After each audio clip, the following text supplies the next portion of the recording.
Now, you might decide for yourself that you want to stay single maybe your first 1 or 2 years in the Philippines or Asia, wherever you happen to be traveling to. You may decide, well, I'm just going to take 1 or 2 years, get a feel for the place, and then and make no commitments, which, by the way, I highly recommend. As I've said so many times, when you move into a foreign country, make no commitments the first year. Not financially, don't buy a business, don't make any babies, don't get married. Just take a year to get acclimated to the way things work. Because the way things work in Thailand or Vietnam or Philippines or wherever you're living at. So you may be a guy who says to yourself, well, I'm gonna stay single and just kind of see what comes up, and then at some point maybe get married later. You might be another kind of single guy, which is more what I call the committed bachelor, and maybe you have decided for whatever reasons, marriage is never going to be on the table. You're just never going to get married. You don't want to get married. When you're a single guy, you are pretty much free to do whatever you want, whenever you want, with whoever you want. I can't emphasize enough. This is probably the chief,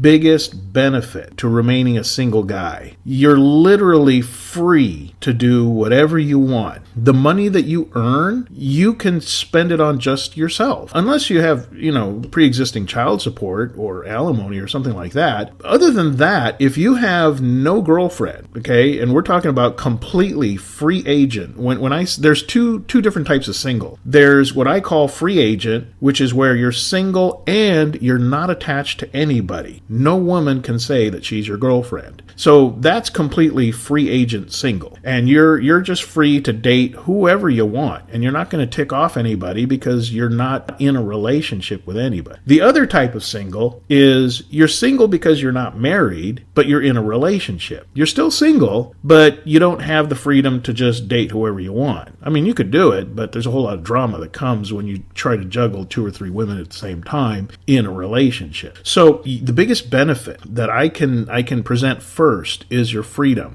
I can just think to myself, well, where do I want to go? What do I feel like doing? If I feel like getting out of town, I can literally just get on the internet. I can look at the bus schedules, the ferry schedules, the plane schedules, and I could just tell myself, well, I think I'll take 2 weeks and go to Thailand. I think I'll take 2 weeks and just go to Langkawi, or I could pick a place, literally any place I've got the money for. I can just decide I want to go, and then I'll spend maybe 15 minutes, 20 minutes max, packing some stuff into a bag, get down to the airport, the ferry, whatever, and I'm on my way. When you're in a relationship, now you got to clear it with whoever you're in the relationship. Hey, let's go to wherever. And they're like, well, I can't get away from work, or I don't really feel like going right now. I feel sick, or I don't like that place. Let's go to this other place. You've got this other person in your life that, whether it's a wife or a girlfriend, now you have to clear all your plans through them. I mean, that's the considerate thing to do, and it's a smart thing to do, because you don't want to just tell them, hey, pack your stuff, here we go, and then they make your trip miserable the whole time through. So when you're completely single, when you're just free agent single, you can just pick up and go, like I said, anywhere you want. And if you want to stay home for 2 weeks and binge watch something on Netflix and order take-in food and whatever, I mean, you don't have to entertain anybody, just yourself. Just, do whatever you want. You want to start going to a gym? Well, you start going to a gym. You don't have to, again, consult anybody with it. You just do it. You just do what you want. So I would say that freedom is probably the first biggest thing. You can literally just decide, I don't want this apartment anymore. I found this other apartment over in Da Nang or in Panglao or Davao or Manila or Cebu, whatever. And you can just hop on over. Just pack your stuff and go. Number 2 is a kind of a direct result of number 1, which is when you're single, when you're not in a relationship, it's less expensive. It's just simply less expensive. A lot of guys kind of fall into this thinking, and they, especially in the Philippines, and they'll start dating a Filipina, and they're seeing her 3, 4, 5 times a week anyway, and many of the nights she's staying the night, and then they just think to themselves, oh, well, she's here most of the time anyway, I'll just have her move in. Well, there's a couple of things that happen the second you make that decision. Number 1, it's not going to really impact certain expenses at all, really. For instance, your rent's not going to go up just because she moves in. Your electricity is really not going to go up that much. Even your grocery bill is not going to go up that much. You'll just probably spend more on rice and fish. And so it seems like a good idea. Oh, I'll just move her in. Well, here's the thing. Now that she's living with you, two things happen. One, your freedom just got cut off. The freedom I just talked about, you are not going to be dating other girls when you've got a live-in girlfriend. It's just not going to happen, unless she's into open relationships, and most women voluntarily really are not. They might do it because it makes their man happy and they really want to hang on to him. But other than that, she doesn't want to share you with some other woman. So the idea that you're going to make your life easier or better by moving her in, you better really be thinking about a long-term relationship, because once she moves in, that's the easy part. Getting her to move out and live on her own, that's going to cost you some money, because now that she's living with you, she's dependent on you. If things don't work out, you don't really know somebody till you live with them. In my entire life, I've only lived with 2 women. Believe it or not, in my entire life, United States, Southeast Asia, Philippines, Vietnam, I've only lived with 2 women that I wasn't married to. And it was only because I was considering marrying them. So that's the other thing you have to take into consideration, is that moving a woman into your place, you may think of it as a convenience. They're thinking of it as, wow, I just not only jumped to the front of the line, he's really serious. He wants me to practically be his wife in a couple years.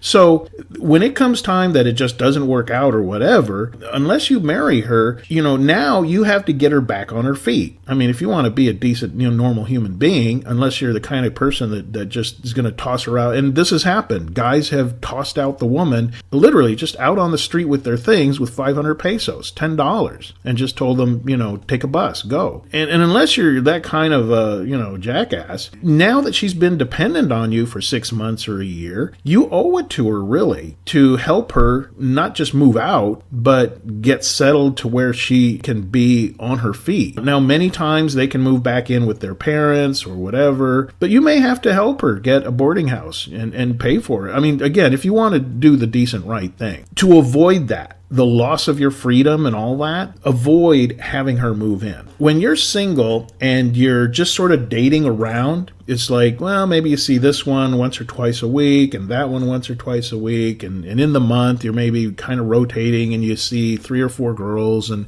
again, none of them are your girlfriend. They're just women that you hang out with and you have a good time with. And maybe they spend the night once in a while. But none of them is going to say, oh, yeah, that's my boyfriend. You're just kind of on a very casual but good relationship with these women. And who knows, maybe you'll gravitate to one and get more serious with her. But being single and not being attached, as a boyfriend to some woman is cheaper. It's just less expensive. Again, the money that you earn and the money that you spend is completely under your control. And it always is, really. But again, when you've got a woman that wants to be entertained, you're going to end up spending some money. So that's another consideration to keep in mind. A benefit of just remaining single without a girlfriend, without commitments, is that it is less expensive. The third benefit to being single, and again, just fully single, you don't have a committed girlfriend, no committed relationship. Most men want to kind of shop around. They want some variety in their life before they finally say, okay, I've kind of surveyed the area, dated a couple girls, I dated younger ones, older ones, quiet ones, loud ones, good girls, bad girls, and now this is the girl that I want. This is the girl that I want to marry and commit my life to. That seems to generally be the approach most guys take. Now, guys who have already kind of been through a lot of hassle and drama in their life tend to go the other way. They're like, I don't want a whole lot of variety. I just want to find one good woman and settle down. Just kind of get it over with. And either one is fine. Again, it's just a matter of what you've been through in life. Maybe you had kind of a sheltered life and never really got out there, and now that you can have some variety, that's a benefit of being single. If you're going to have variety, do not have a girlfriend or a wife. You can have variety as a single guy. You can date as many women as you have time to fit into the month, whether it's 3, 4, 10, 12, 15, whatever. You can date a bunch of women in the month, as long as not one of them is your real girlfriend. If they're just women you're dating, just for the fun of it, and they're okay with it, and And again, she might be one of the girls that you're dating in the month, but you understand you're one of the guys that she's dating throughout the month. She's dating probably other guys. So variety is one of the benefits to just staying single. Again, not in a relationship. You're just full-on free agent single. You can date who you want, when you want. You don't have to come up with creative stories and lie to anybody. It's understood. It's like, okay, I'm not your boyfriend. You're not my girlfriend. We're just kind of hanging out and having a great time. And if I want to get any more serious than that, I'll let you know. And so variety would be the third benefit of being a completely single guy. So now let's look at the not so great side of being a single guy. A single guy with no girlfriend, no commitments, no relationship. You're just a single guy. I've actually had conversations where I'm chatting with a Filipina, and this is when I was in the Philippines, and I haven't met her yet, and like literally within the first 5 minutes, they're like, well, are you married? I'm like, no, I'm not married. Do you have a girlfriend? I'm like, no girlfriend right now. And they're like, oh my gosh, what are you going to do when you get sick? That's like it comes up a lot. And Filipinas just seem to grasp that really quickly. They want to be the woman that's there to take care of you when you're sick. And they have a good point, really. Now, in the grand scheme of things, the committed bachelor guys that I've talked to, and I've asked them the question, okay, so you've decided to be a committed bachelor for life. You're going to get old eventually. You get older, you get tired, maybe you're not even as mobile, maybe you're not as alert, and you need help getting medications or whatever. And I asked them, well, what's your plan? And the ones that I talked to all had the same answer. They said, oh, I'll hire somebody, and it really is kind of that simple, is you just hire, just in Philippines alone, there's nursing colleges all over the place. You could put out an ad or on Facebook or whatever. You could find pretty quickly a nursing student, either pre or post grad, who wants to earn some money as a live-in caretaker. Finding a caretaker in the Philippines is easier than finding Filipino food. But getting back to being just single, you're a younger guy, you're in pretty good health, whatever, and you don't want right now a committed relationship. I will say that one of the downsides to being a single guy is, let's say you just get the flu, okay, and you're feeling really horrible. It really does help when you're in a relationship and you wake up and your head is just pounding, your sinuses are all messed up in your throat, and you just want to sleep and lay in bed for 12 hours a day. It is such a huge help when you have a girlfriend who says, okay, just go ahead, lay down, get some sleep. I'm going to go down to the pharmacy. I'll pick up, some cold medicine. Whatever it is you need to make you comfortable until you're feeling better, you got a Filipina there who is going to take care of you. Now, if you're single and you just kind of date women here and there, you're not really a priority in their life, and they're not honestly a priority in your life. You're just seeing them conveniently. When you're laying there sick and everything, yeah, you can kind of call your buddies, if they live nearby, and yeah, I've had this happen. A buddy would go run and get me some medicine, cold head medicine, whatever, from the store.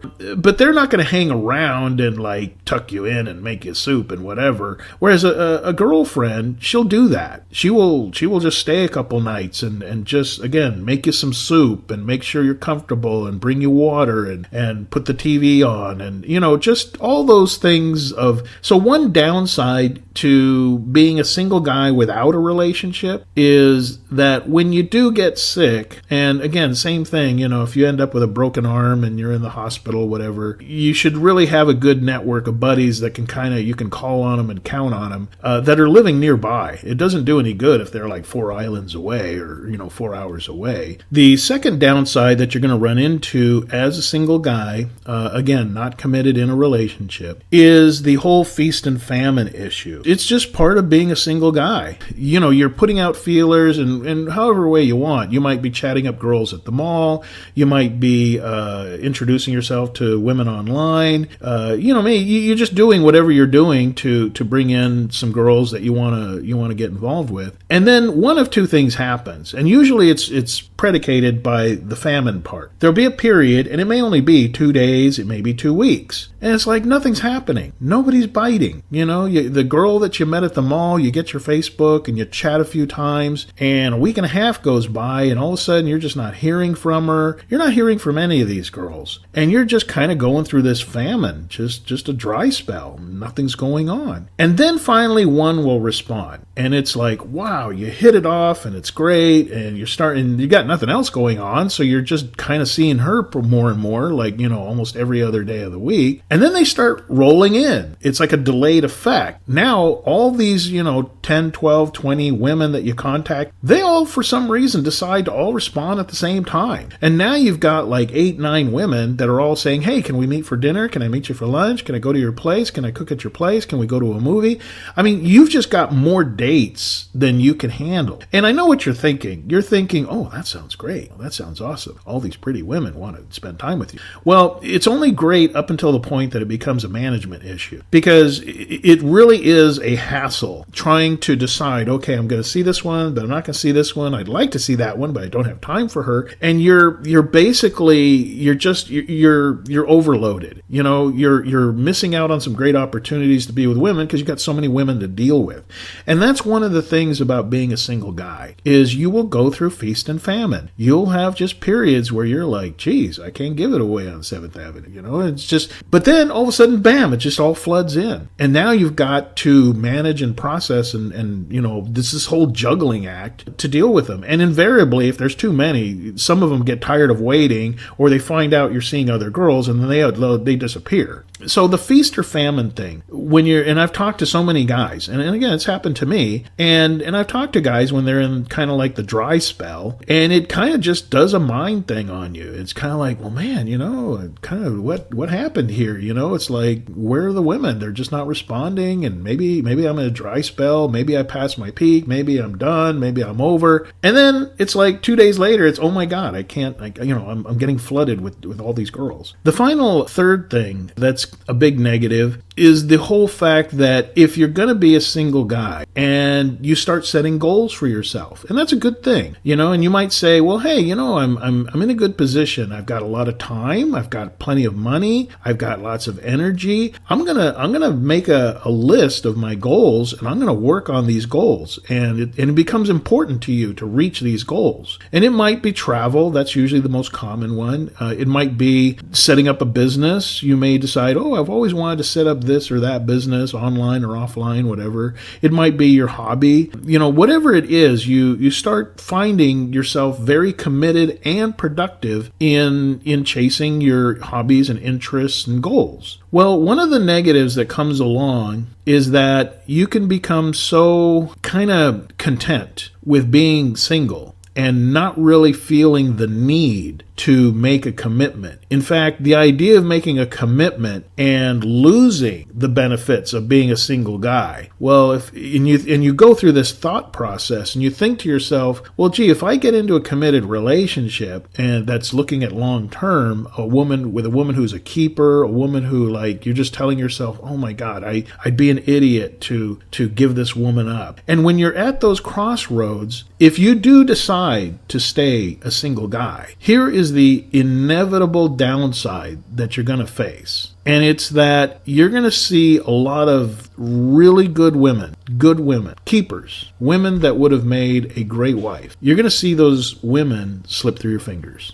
And eventually they're gonna realize that, yeah, you're serious. You want to be single. You're not interested in a committed relationship. You want to date whoever you want to date. But they're looking for some commitment. They're looking for a real relationship. And it's going to end. And they're going to take their search elsewhere. And there's really nothing you can do but watch them leave. And you will probably see them eventually meet some other guy. He doesn't have goals to be single the rest of his life. He doesn't want to travel all over the planet. What he's looking for is he's looking for marriage. He's looking for a good woman, and now he just found her. After she was with you, now these two people meet, and they're going to live happily ever after. I mean, in theory, whatever. But the thing is, you're gonna watch the women that you somewhat, just had a period of your life with, women that you fall in love with, women that are good women, and you're going to see them walk out of your life. And that's the cost of staying as a single guy, is if you don't keep the right woman in your life, she's going to move on. And then it's just the natural order of things. She wants security. She wants a relationship. She wants marriage. And she's going to find that. And if she can't find it with you, it's just natural. She's going to find it with someone else. Now, some guys can compartmentalize, almost in a reptilian, cold-hearted sort of way. And they can just say to themselves, well, I just dated that girl for 2 years or a year or 6 months and she's gone, whatever. I don't even think about it. But if you have any kind of reality behind the way that you interact with a woman, it is painful at times. I'll tell you, it really does suck. It's just, you sometimes look at those women who are now married and have their own life and they're happy, and you can be happy that they're happy, but there's always going to be that one little part of you that says, well, guy, what would my life be if I would have just settled down? If I had just given up on my goals and my plans and my ambitions and just settled down into a relationship and stayed with that woman. Some part of you is always going to wonder that. And guess what? It never goes away. You're just going to have to live with it. You're just going to have to find a way to just go, okay, that's the way it is. Just got to accept it and move forward. And maybe the next time you do come across a great, wonderful woman is when you're at that crossroads. Think about those other ones and go, okay, do I really, truly, am I done looking? Am I done looking for the kind of woman that I want to have? Am I ready to now settle down and not be a single guy anymore? Am I willing to modify or compromise on my goals and my plans and whatever, your travel and everything else, in order to keep this woman, in order to take on the responsibility of her and the expense of her and everything else that comes with the benefits that we talked about previously in being a single guy? You have to ask yourself, am I willing to say goodbye to the variety and the freedom and all that in order to keep this other woman? And that's the decision you got to make over and over again. The more women you date, the more bad ones you're going to come across. That's just kind of collateral damage. The more you date, you're going to come across women who, especially if they're dating the same way you are, which is just kind of here and there, and you're just one of the guys she dates, throughout the month. You're going to come across a lot of drama and weirdness and whatever. You're going to have to manage all that. But you're also, as you date a lot of women, you're going to date some really amazingly good women, and you may even be, there right next to them, saying to yourself, wow, if I had any brains, I would just marry this woman. But then when it comes time to rubber meets the road, maybe you can't bring yourself to do it. Maybe you're not ready yet, even still, to give up the single life. So that is a struggle. That is a sort of life decision that you're just going to have to wrestle with every time you come across a great woman, is the prospect of giving up the single life. Now, it's got to be the right woman, and again, it's just a process of finding that person. So I hope that helps you to kind of look at the positives and the negatives that are very real in being a single guy.